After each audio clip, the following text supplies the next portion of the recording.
Merida is here. Hello and welcome to Good Games Spawn Point, the show for younger gamers by gamers. I'm Hex. And I'm Bajo. Nice cosplay, Darren. Ye may call me Princess Merida, protector of these forests. Forests? What forest, Darren? We're surrounded by video games. Well, as you may have guessed, we've spent the week playing the game version of the animated film Brave. Back! That look in her eyes. It isn't even human. Ow! Oh, watch where you're pointing that, Darren. Oh, apologies, Hex. Hang on a sec. Why do you get to call him Darren and I have to call him Princess? Do not be afraid, peasant. Yes, that's going to get old very quickly. Well, we're also checking out a music rhythm game for the 3DS called Final Fantasy Theatrhythm.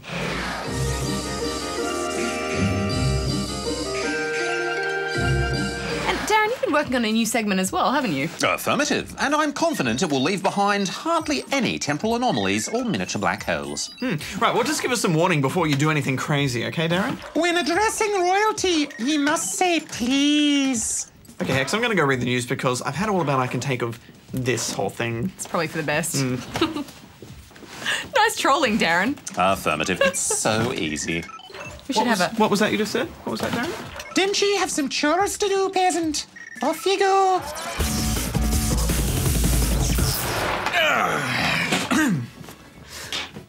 Bajo here at the Spawn Point News Desk with today's top gaming headlines. Researchers from the Department of Computing Imperial College in the UK have created a pair of glasses that let you play Pong only using eye movement.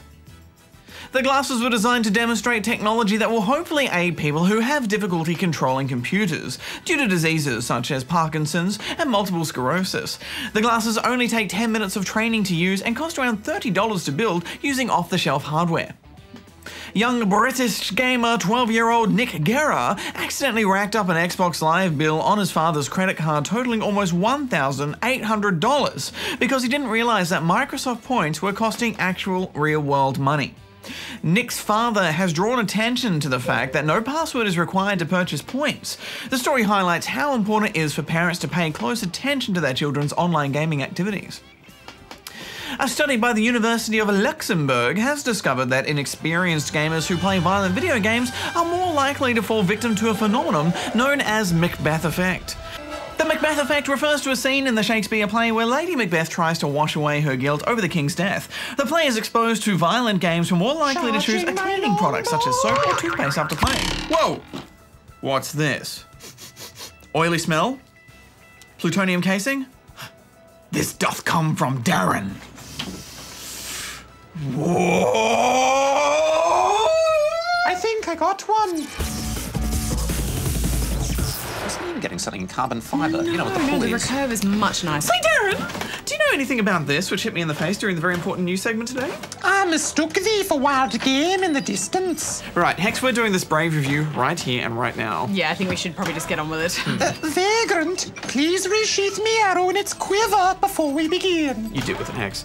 Now, I was very excited when the Brave game came into the office because the movie was very beautiful and the recent Pixar-related games have actually looked quite good. So surely this game will look as good as them.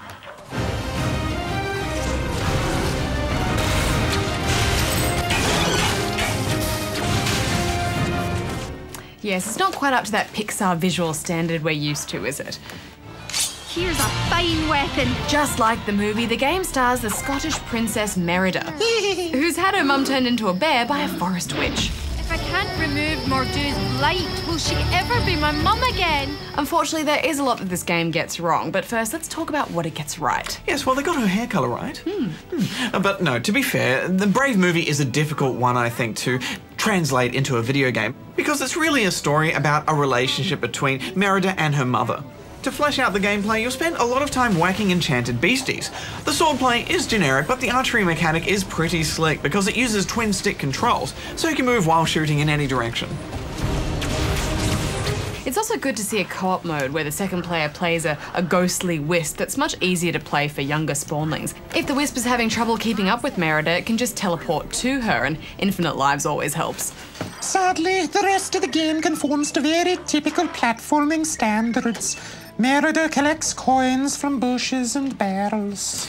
Yes, one thing that troubled me was that why is she collecting coins? Why does she even need coins? She's a princess. I think the royal families are pretty cashed up. I think you're overthinking this, Bajo. I mean, it's a fairy tale. Affirmative. She collects coins so she can buy new abilities and equipment from the trading stones. Yeah, giant stones that are actually shops? That's a bit weird.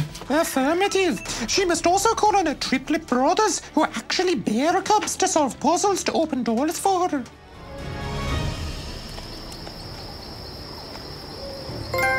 Well done, boys. Now stay close and...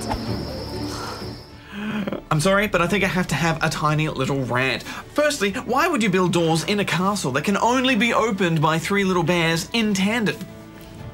And why is it necessary for Merida to use magic spells to build missing platforms all the time? How do regular people without magic walk around the forest?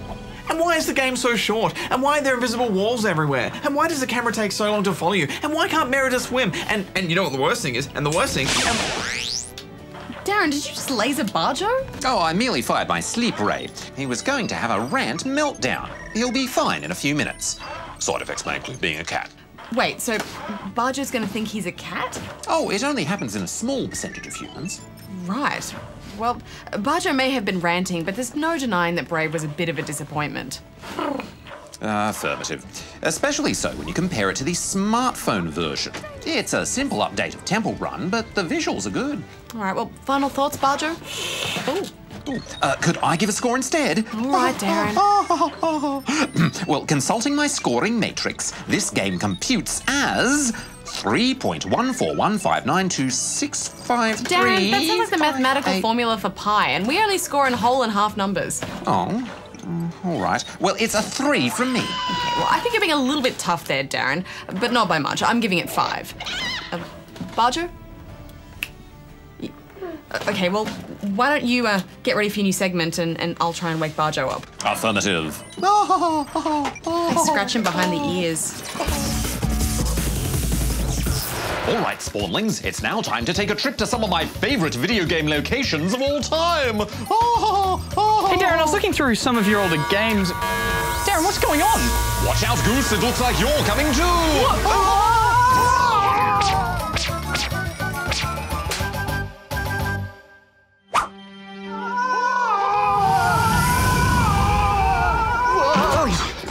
Darren, what was that?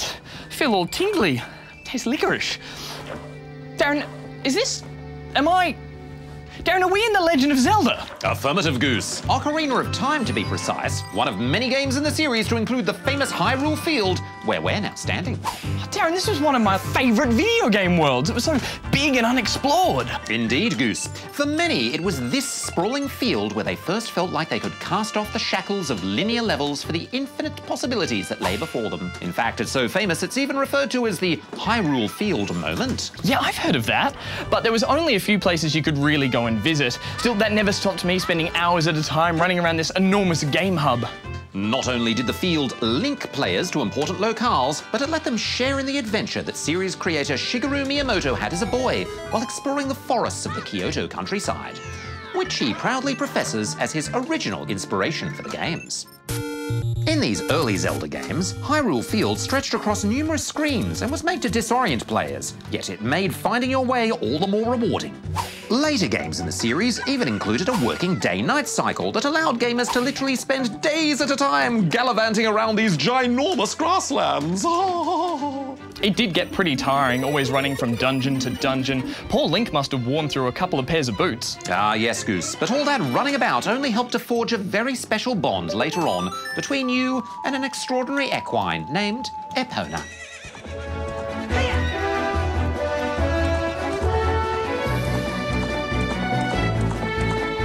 You also never had to look far to get your bearings in the field. Memorable landmarks like the silhouette of Death Mountain and Hyrule Castle on the horizon, or the changing terrain surrounding the Gerudo Valley and Lost Forest kept adventurers from becoming too stranded in the wilderness. And because these settings regularly appeared in the Zelda series, Hyrule Field always felt familiar but at the same time new and exciting. While further expansions on the famous field have found it completely submerged and even lost beneath the clouds, each return trip has managed to maintain that same sense of adventure. Hyrule Field. It's dangerous to go alone. Take this.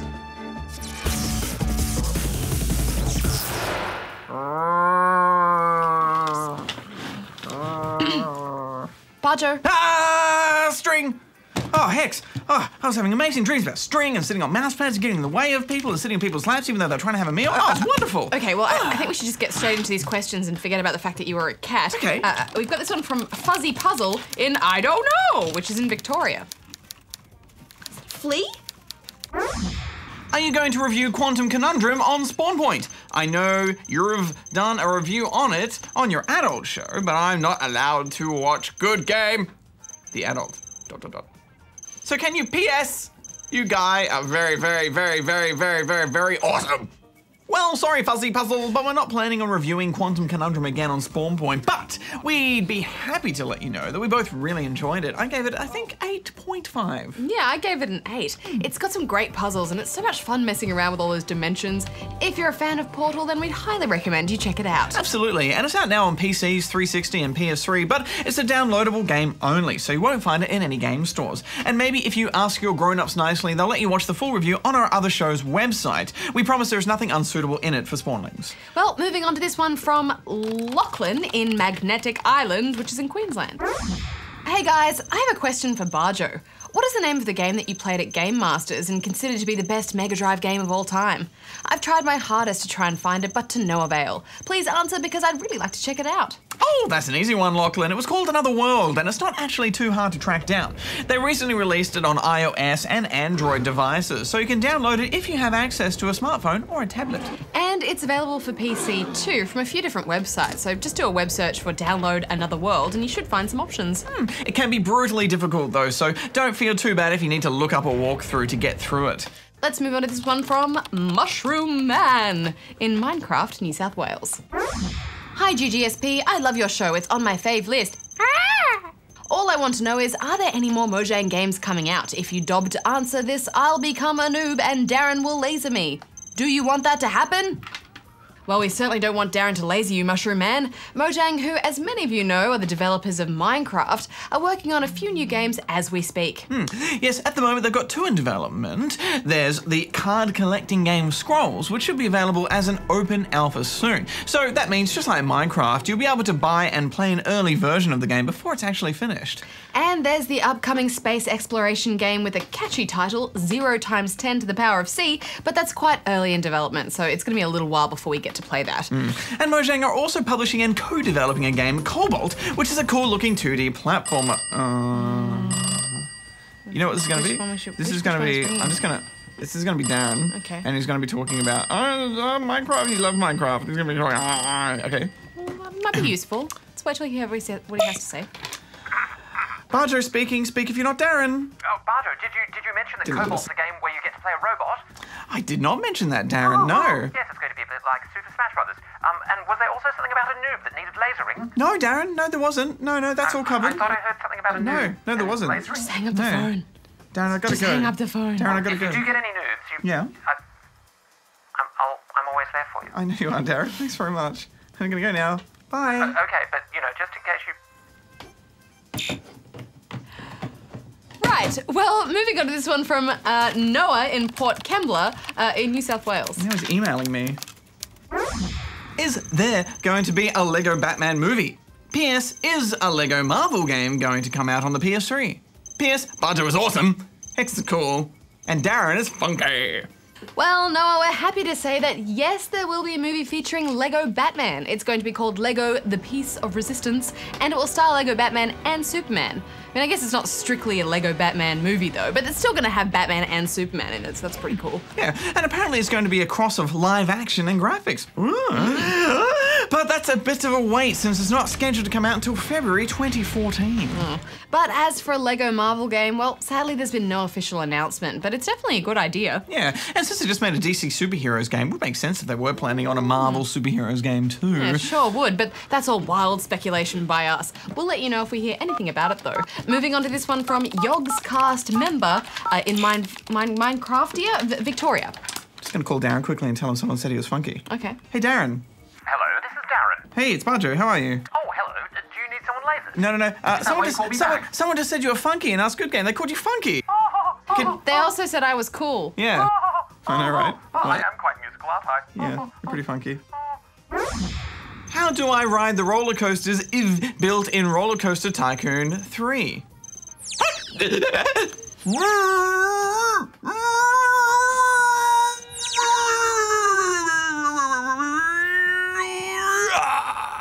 Answer! P.S. Hex and Bajo rule! And D.A.R.R.E.N needs to go to the hospital for a lot of reasons, especially his voice. Booyah, bye! Well, that's easy enough. Firstly, just click on the roller coaster you want to ride. Then in the menu at the bottom right corner of the screen, click on the Details button. Then you'll see the option to enter Coaster Cam. And voila! You're riding your coaster. But just note that you actually need to have a coaster train running on the tracks at the time, otherwise you'll just end up sitting in the station. But let's move on to this one from F1 Star in Melbourne in the F1 Garage, which is in the ACT. Okay, look, I've asked this question for a very long time, so here's my question. I heard that F1 2012 was at E3. If this is true, could you give me a sneak peek? Thanks. Ha! It was indeed at E3 F1 Star, and here's a quick look at it.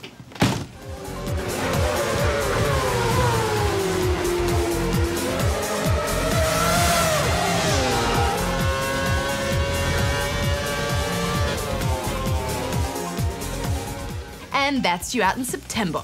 And they've also just announced a new F1 game called F1 Race Stars, which throws out the realism and goes for a more Mario Kart-ish feel with some cartoony graphics, power-ups, and crazy courses. And that's coming out in, I think it's coming in November. Well, too easy. I think we've got time for one more, so let's go with, okay, yeah, let's go with this one from Millie in Nowra, which is in New South Wales. Are there any other Donkey Kong games besides Donkey Kong Country Returns? P.S. You're awesome, but my big brother isn't. Well, yes, Millie, there are heaps of Donkey Kong games besides that. The first one is an absolute arcade classic and was released all the way back in 1981. And it was actually the first game to ever feature Mario, who was simply known as Jumpman back then. And in total, there have been 15 Donkey Kong games, so we just don't have time to talk about them all. But the original Donkey Kong Country for Super Nintendo is considered to be one of the best platformers of all time. And the sequels Diddy Kong's Quest and Dixie Kong's Double Trouble were just as amazing. And you can actually download all of them for your Wii on the Virtual Console store. And then there was the excellent Donkey Kong 64 for the Nintendo 64, which was the first time that Kong had gone 3D. But unfortunately, it's not available on the Virtual Console, so you'll need to track down an old 64 and get a copy of the game, which might be a bit tricky. Although I have heard some rumours that it might be getting remade for the 3DS, which would be awesome. So, fingers crossed that's true. And let's not forget Donkey Kong Jungle Beat, where you had to play using a pair of bongos. That was a classic too, and they've re-released that for the Wii, so it shouldn't be too hard to track down if you want to get your bongo on. Yeah, but on that note, we're flat out of time for this week, and if you want to ask us a question, then you can totally do that. If you go online here and send us a question. Yeah. Welcome back. Thanks, Darren. Well, I think you'd both agree with me that the Final Fantasy series has some of the best music ever in video games. Absolutely, Hex, and that's why I'm so excited for Theatrhythm Final Fantasy, which celebrates some of the best music from the series.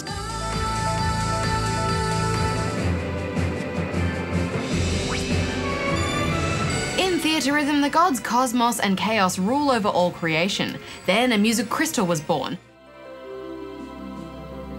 But chaotic forces have disrupted the harmony, and the only thing that can restore the radiance to the crystal is rhythmia. Crystals are weird, Hex. Yeah, it's not exactly the most compelling story, and to be honest, I'm not entirely sure why the developers felt it necessary to include a story at all in this. Well, that's because in the Final Fantasy universe, crystals and chaos and saving the world all combined is pretty normal. I actually like that they at least tried to put some sort of story in it. Gameplay isn't vastly different from other rhythm games like Rhythm Thief or even Guitar Hero. You tap, hold, and slide the stylus on the touchscreen to victory, and if you miss too many times, then it's game over. There are 3 types of musical scores. Battle music, which is fast-paced with 4 lines of triggers for each of your 4 characters. Field music, scores, which are more relaxed and have hold triggers that require you to move the stylus up and down on the screen. And event music scores, which are the slow, big ballads that show clips of gameplay or cutscenes.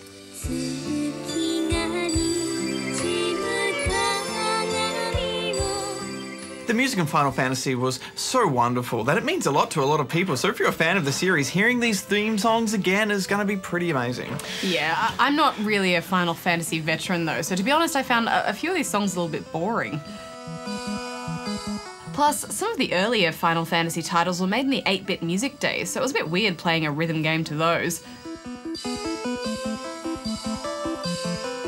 Badge, how did you find the difficulty? Pretty easy, Hex, especially in those event scores. The battle ones were a bit trickier, but even under ultimate difficulty, I didn't struggle that much.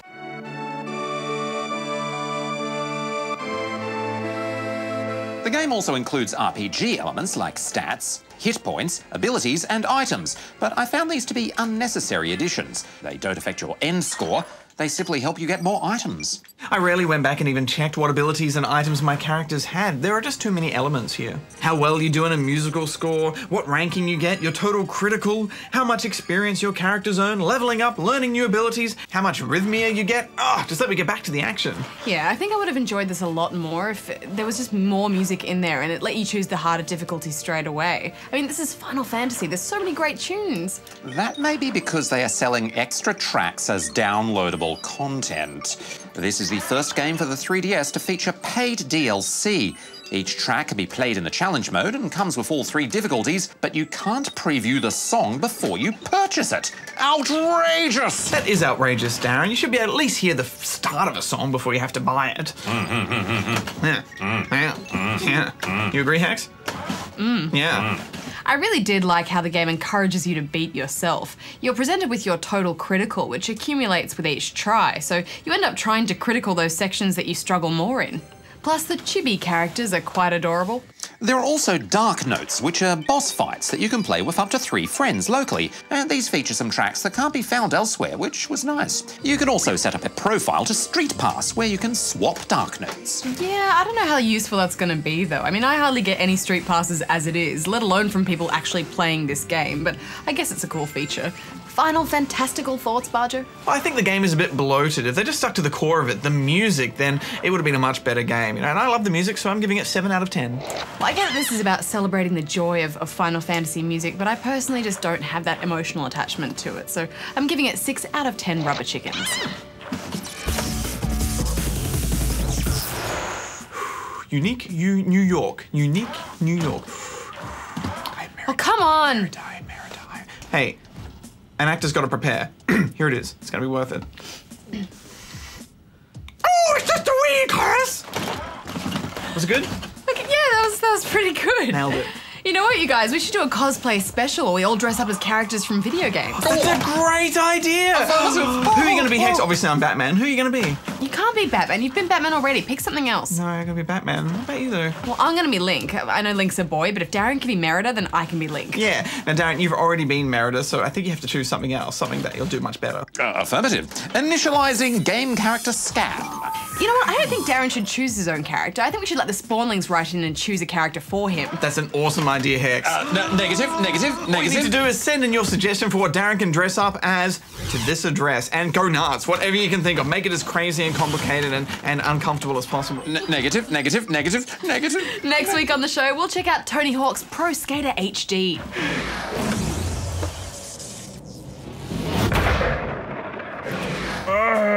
This is getting itchy. Now, that's not actually a brand new game, is it? It's a remix of some of his older ones. Affirmative.